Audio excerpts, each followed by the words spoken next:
Okey, video hari ini ialah tajuk yang baru yang sangat juga popular dan selalu keluar dalam STPM. Jadi yang ni analisis cost volume untung. So ini video yang pertama. Jadi analisis cost volume untung ni actually dia adalah another satu kaedah. Okay, satu kaedah yang digunakan untuk mengkaji hubungan antara cost volume dan untung. That's why kita panggil dia analisis cost volume untung. Kita akan analyze hubungan di antara cost, di antara volume dan untung. So di mana tiga ini akan saling berinteraksi lah. So we call it analysis cost volume untung.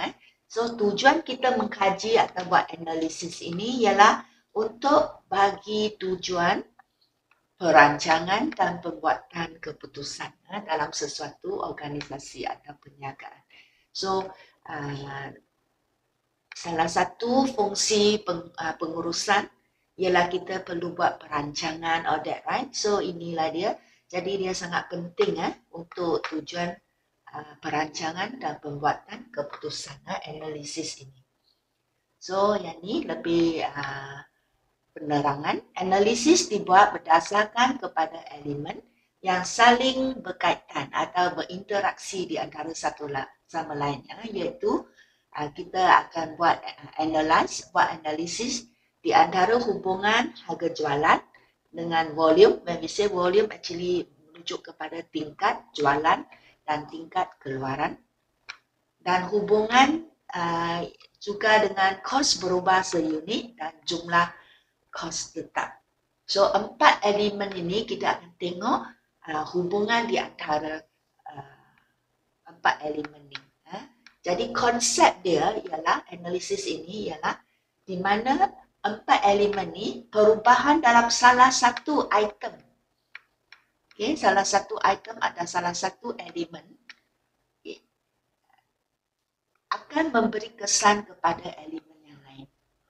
Demi kalau ada berubah harga jualan, so all this elemen yang tiga-tiga semua ni akan juga berubah. Okay. Contoh dia.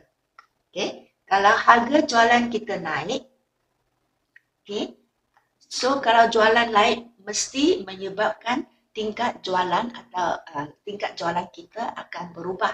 So you see, once one element berubah, harga jualan berubah, so the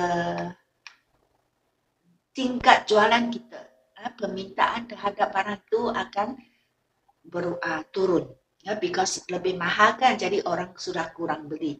So, dia akan memberi kesan kepada tingkat jualan kita. So, apakah perubahan kita, apakah kesannya kepada untung? Okay, so kita akan buat analisa ni lah. Dan contoh lain, kalau kos berubah seunit sudah naik. Contoh dia, gaji, okay, buruh langsung sudah naik ataupun kos bahan mentah langsung sudah naik.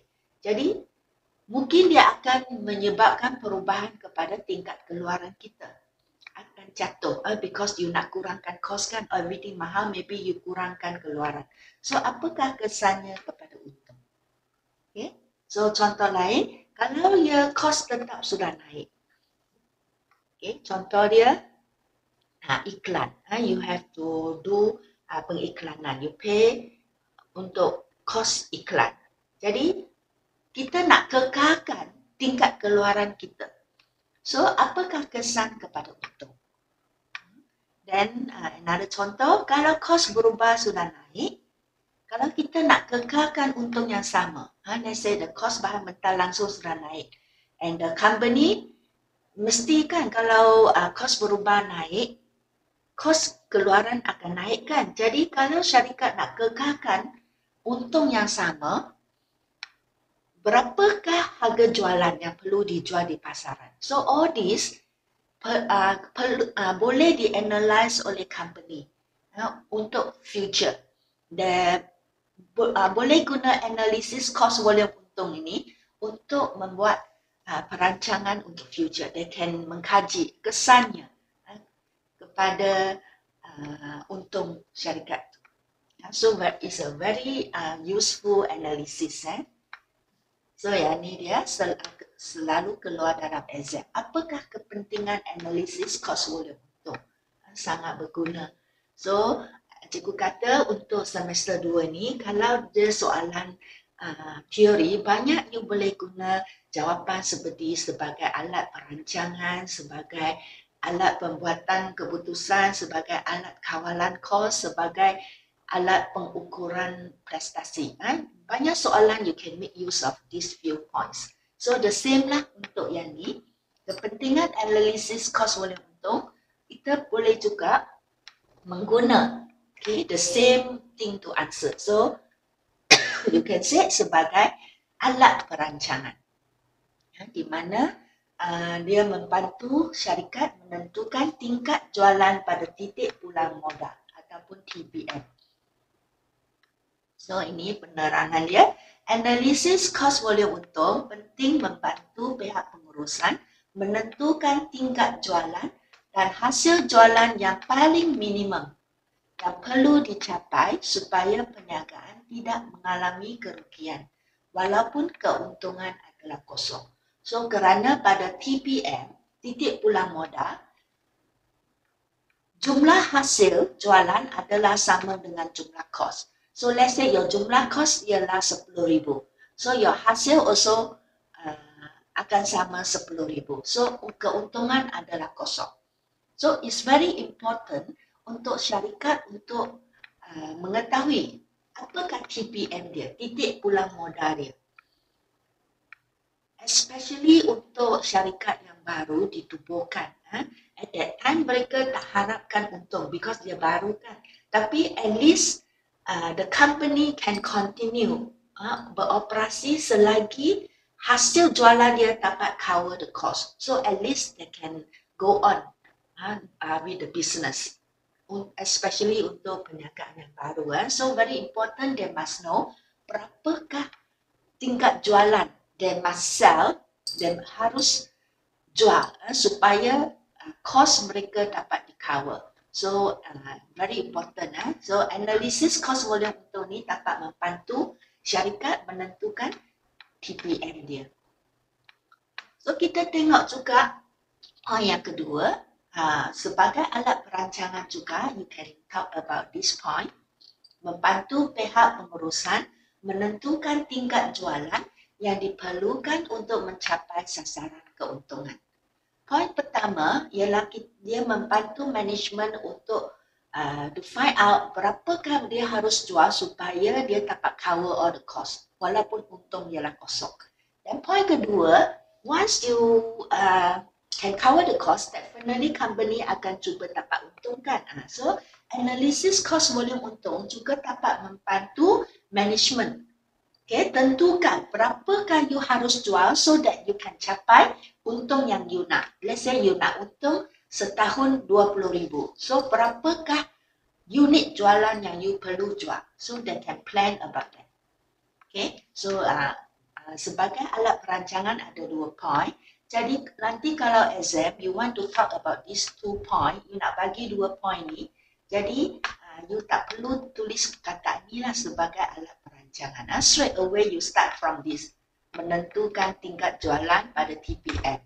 Membantu management menentukan tingkat jualan untuk mencapai sasaran keuntungan. So sebagai alat perancangan you can skip lah. So that kalau you letak nampak macam you ulang point. Because kan dua-dua pun sebagai alat perancangan kan. So you want to put these 2 point then you skip. Okay, ayat perkataan ini sebagai alat perancangan. No need. So it become 2 separate points. Dan poin yang ketiga, dia juga boleh digunakan sebagai alat pembuatan keputusan. Okay, di mana analisis cost volume untung ni membantu pihak pengurusan berkaitan polisi penetapan harga. That means membantu management menetapkan harga lah actually kalau ayat senang. Jadi dia membantu menetapkan harga jualan yang sesuai, yang boleh memberi hasil jualan yang tinggi dan juga mendatangkan keuntungan yang besar. So it's very important they must letakkan harga jualan yang sesuai. Kalau you letak terlalu tinggi, nanti in the pasaran kan ada kompetitor kan. persaingan yang hebat. Kalau terlalu mahal, orang akan pergi membeli barang yang lain. So, kalau terlalu rendah, ya untung pula sikit. So, analisis kos volume untung dapat membantu management menetapkan harga jualan yang paling sesuai. Okay, not too high and not too low. So, ini very important. Okay, untuk company ya. So, this analysis cost volume untung dapat membantu syarikat dalam hal ini. So, kita boleh juga bincang dari segi sebagai alat kawalan. Ya, di mana setiap jenis cost actually boleh dikawal. Cost berubah dan cost tetap. Walaupun I kata cost tetap adalah tetap, actually like cost tetap like gaji penyelia, gaji kerani, staff, iklan, cost iklan. Semua actually, that one actually you can control. Macam cost insurance, kan company boleh control. Jadi actually setiap cost dapat dikawal. Okay. So melalui kawalan cost ini, analisis cost volume untung dapat membantu pihak pengurusan mengkaji kesan kos berubah, kos tetap dan harga jualan ke atas keuntungan perniagaan. Because dia dapat cover the cost. So from the cost dia dapatlah mengkaji, analyze. Kalau kos ini berubah, apakah kesan kepada untung? Kalau let's say nak tambahkan kos iklan, nak tambahkan insurans bangunan kilang. So apakah kesannya kepada untung? So all this will have the analysis cost volume untung akan membantu pihak management plan for the future. Dengan supaya kesan ke atas untung ini adalah tidak ketara. So very important for the company. Apa-apa kesannya kepada untung sangat ditekankan. They really must kaji kesan ke atas untung. It's very important for the company. Dan kita boleh bincang juga sebagai alat. Another point. Analisis cost volume untung boleh digunakan sebagai alat pengukuran prestasi. Analisis cost volume untung membolehkan prestasi sesuatu unit ataupun sesuatu jabatan for a certain department ataupun seseorang individu. I want to see the prestasi of the pengurus. I want to see the prestasi of the sales department. So you can analysis cost volume untung can be used to ukur the prestasi for that. Ya, sama ada macam mana dia ukur, iaitu dia tengok dari segi sama ada apa yang telah dirancang oleh jabatan itu ataupun individu itu sudah pun dicapai atau tidak. Contoh dia for sales department, mungkin dia planning to have jual berapa unit dan dapat untung berapa. Jadi adakah sasaran untung yang dirancang ni telah dicapai? Kalau sudah dicapai, they plan to earn 30,000 per year and already capai a tidak prestasi, that department very good. Okay, so you can ukur, so you can use the analysis cost volume untung to measure, okay, the prestasi of certain department or certain individual. Okay, jadi point ni very important.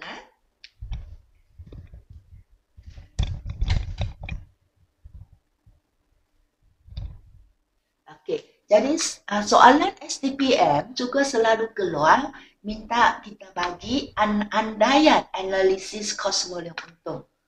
Okay, jadi supaya analisis cost volume untung ini, analisis kita ini adalah tepat. What you analyze is lebih tepat. So kita kena buat beberapa andaian. Okay, so andaian pertama, jumlah kos dapat dibahagi kepada elemen atau komponen kos berubah dan kos tetap. Kena asingkan. Okay, mesti asingkan kos berubah dan kos tetap. Supaya analisis kita ni lebih tepat. Kenapa perlu asing konsep dia? Yang boleh mempengaruhi untung perniagaan dalam jangka masa pendek ialah kos berubah. Kerana kos tetap bukannya kos tetap yang dapat mempengaruhi in the short term, yang dapat mempengaruhi untung ialah kos berubah. Kerana kos tetap adalah tetap. Jadi pada jangka masa pendek. So, apa yang dapat mempengaruhi untung is your kos berubah. If kos berubah naik, untung akan naik. Kos berubah turun, untung akan turun. Kerana kos tetap di sini dalam jangka pendek, dia tidak memainkan peranan. So that's why very important you must keluarkan the cost berubah.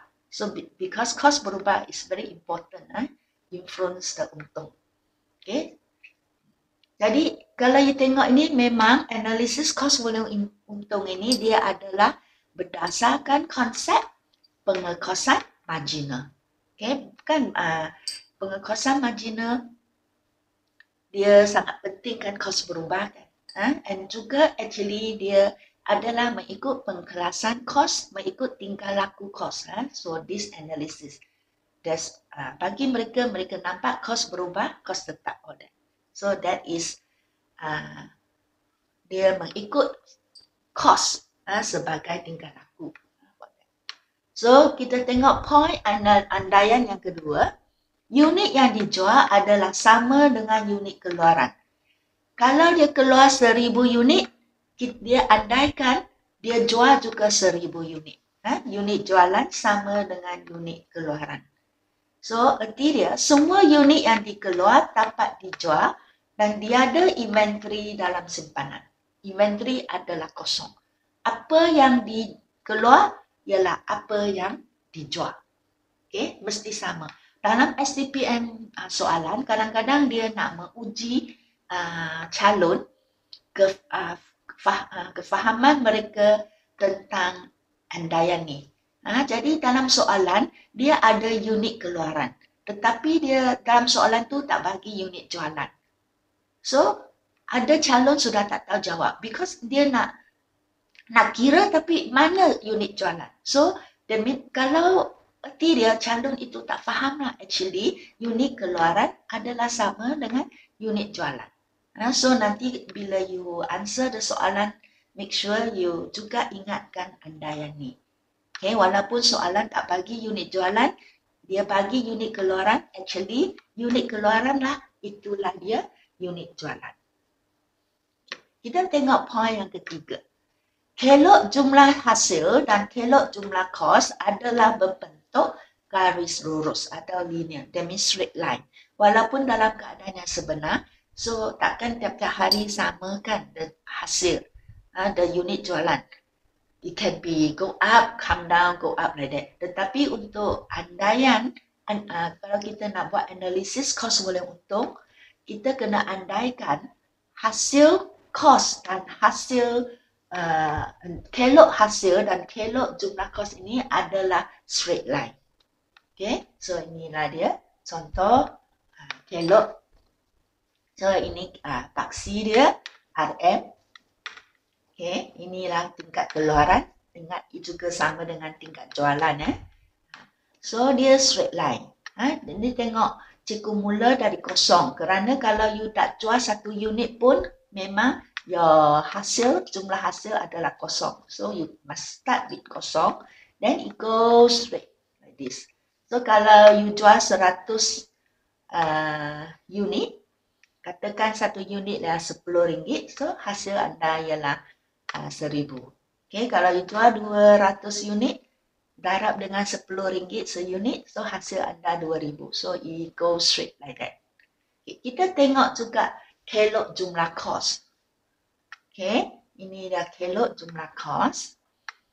Okay, untuk membentuk kelok jumlah kos, you perlu ada kelok kos berubah dan kelok kos tetap actually. Okay, then you tengok kelok jumlah kos ini adalah selari dengan kos berubah. Same. Okay, kenapa dia macam tu? Dan dia kelok jumlah kos juga dia dia tak mula dari kosong, dia akan mula pada titik KT, kos tetap. Okay, kenapa dia akan bentuk macam ni? Inilah explanation dia. Katakan tingkat keluaran, dia sama juga tingkat jualan. Inilah tingkat keluaran. Inilah kos berubah. Katakan adalah 1 unit RM5. Inilah kos tetap adalah sama untuk semua keluaran. Kalau kita keluar 100 unit, katakan 1 unit RM5, jadi jumlah kos berubah ialah RM500. 100 darab 5. So, the cost berubah RM500. Dan kos tetap adalah tetap katakan RM2,000. So, jumlah kos berubah campur kos tetap ialah RM2,500.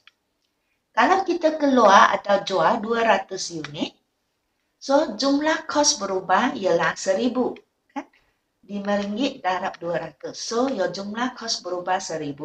Dan kos tetap kan kita sudah belajar adalah tetap dalam jangka masa pendek, dia tak kisah berapa you keluar adalah tetap RM2,000. So, RM1,000 campur RM2,000, RM3,000.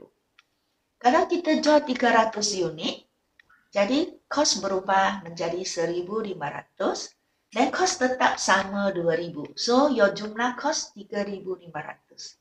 So, you can see perubahan dalam jumlah kos ini, kalau ini adalah tetap, jadi perubahan ni kan tengok. Kalau keluar 100 ialah RM2,500.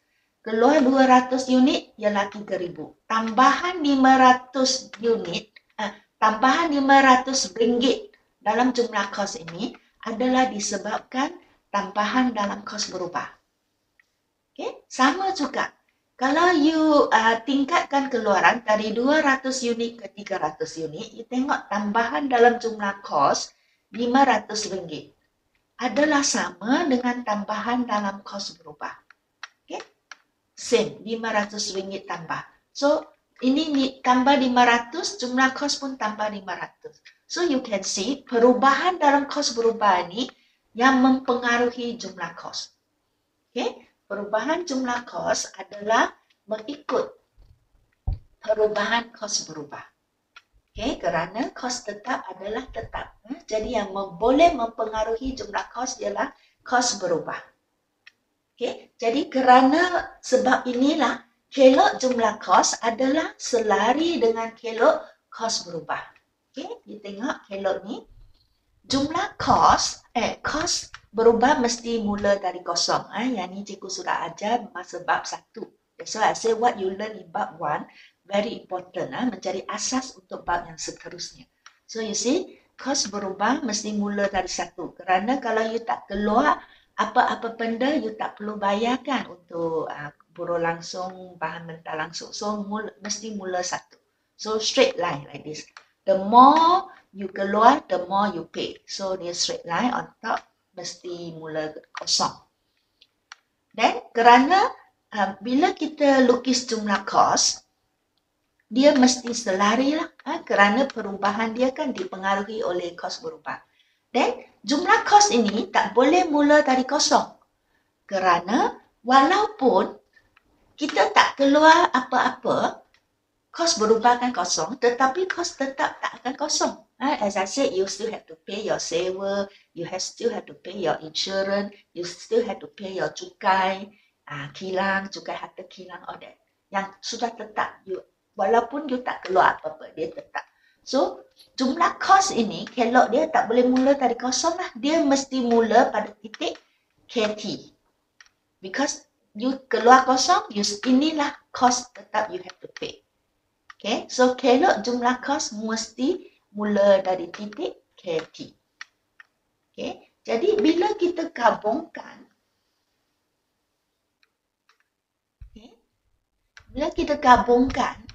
dua kelok ini, kelok jumlah hasil dan jumlah kos. Okay, inilah bentuk dia.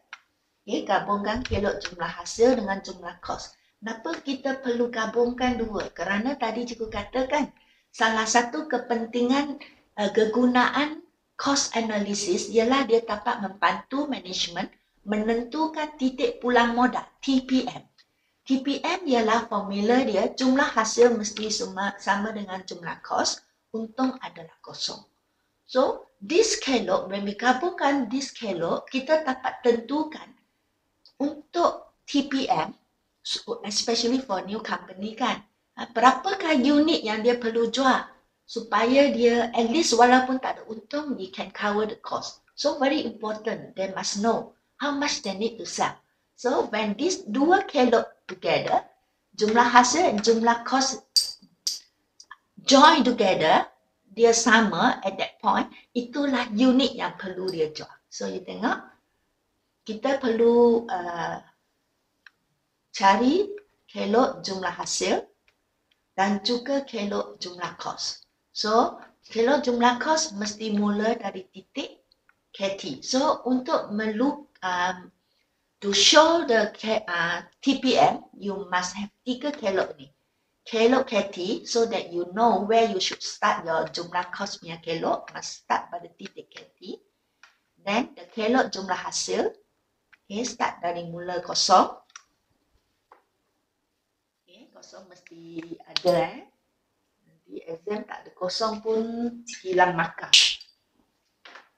Okay, dia mesti mula dari kosong. Then the KT will help you to draw the jumlah cost. So you start from the jumlah cost, you go up. Then the jumlah hasil must start from kosong, you go up. Then dua titik itu, dua kelok bersilang, titik ini, inilah dipanggil titik pulang modal. So from the titik you go down. Okay, you see, apakah unit ni? Katakan ni ialah 500. So 500 ini ialah unit TPM. That means the company must sell at 500 unit so that the cost and the jualan, the cost and the hasil jualan will be the same. Okay, so at that point, walaupun mereka tak untung, at least mereka can go on the business. So ini ialah menunjukkan unit dia, ini menunjukkan ringgit. Katakan satu unit jualan RM10, 500 unit dia jual, so 500 times 10 lah, okay, 5,000. Dan berarti dia kena jual hasil jualan 5,000 baru boleh cover the cost. Okay, so very important this kelok. Okay, yang ni dia cikgu kata kelok jumlah kos mesti mula dari titik KT, sebab walaupun keluaran kosong perlu bayar juga untuk kos tetap. So, tadi cikgu baru terangkan 3 point. Actually, andaian ada 5 point ya. So, cikgu continue. Ini point yang keempat. Hasil jualan seunit, kos berubah seunit, dan jumlah kos tetap mesti boleh dikena pasti dan konsisten. Dia tak ubah, tak turun naik. Mesti konsisten. So, supaya andaian analisis cost volume kita adalah tepat, the analyze we do is tepat. So andaian semua ni mesti ada. So we know the harga jualan seunit, we know the cost berubah seunit, and jumlah kos tetap semua we know. Boleh dikena pasti and adalah konsisten. Then last point, andaian yang kelima, perubahan jumlah hasil jualan dan perubahan dalam kos adalah disebabkan oleh berlakunya perubahan dalam unit keluaran. Okay, bila unit dan unit jualan. When we jual kurang, mestilah hasil jualan kita pun jatuh. Kalau kita keluar kurang, mesti kos kita juga akan berubah. So ini juga merupakan andaian cost volume untung.